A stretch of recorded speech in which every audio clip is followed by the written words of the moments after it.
I was doing some night hog hunting in the woods near my backyard. I was hiding in the tower I had built about a decade ago. In case anyone's wondering, I of course had a night vision scope attachment. I guess I'm what you would consider a hardcore hunter. I don't want to bore you with the unnecessary story prolonging details, so I'll make this short. And I want everyone to know that though I agree this story sounds far-fetched and crazy, it is nothing but the truth. And I in a way actually consider myself lucky that I'll always have such a horrifying story to share. So, while I was sitting in the tower waiting for movement, it finally came. I took aim and found the source.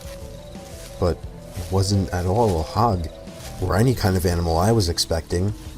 It was a person. A man wearing all black. Black sweatpants, black shoes, and a black hoodie with the hood over his head. But that wasn't the freakiest part. He was dragging a sack behind him. My heart started racing.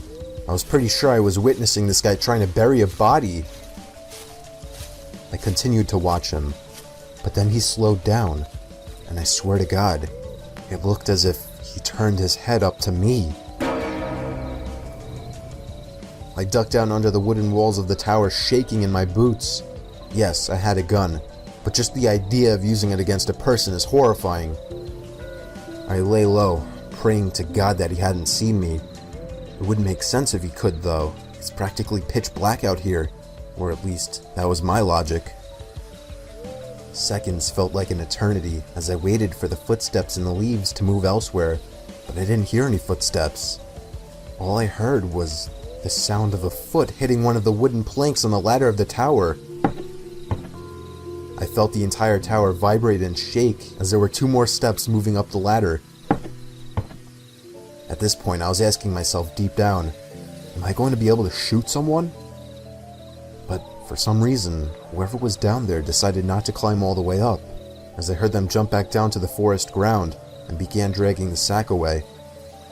I think I stayed frozen like a statue for at least 10 minutes before even peeking over the ledge again. The coast seemed clear. I had to get home and warn the police immediately. I hopped over the ledge and descended down the ladder.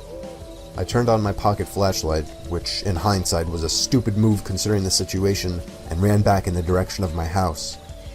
I was only able to run for about 10 seconds or so when I heard the rapid, manic footsteps crunching the leaves from behind me. I took a look over my shoulder, and there he was, inches away from my face. I spun around and shot him in the shoulder.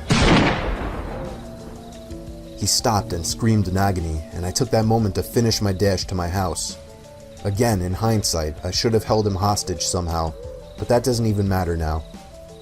I called the police, who showed up within 15 minutes with a whole search squad, and I led them all into the woods to the exact location where I shot him. There was a faint yet noticeable blood trail spilled onto the leaves, which led past the body bag, which the cops seized, and eventually right to the maniac, who was hiding under a log next to a tree. He was arrested and tried for the murder of Jinquen Sakanaki, a Japanese corner store owner. I don't know the full story behind it, but I do know I won't forget this one for the rest of my life, and I'll also be telling it for the rest of my life.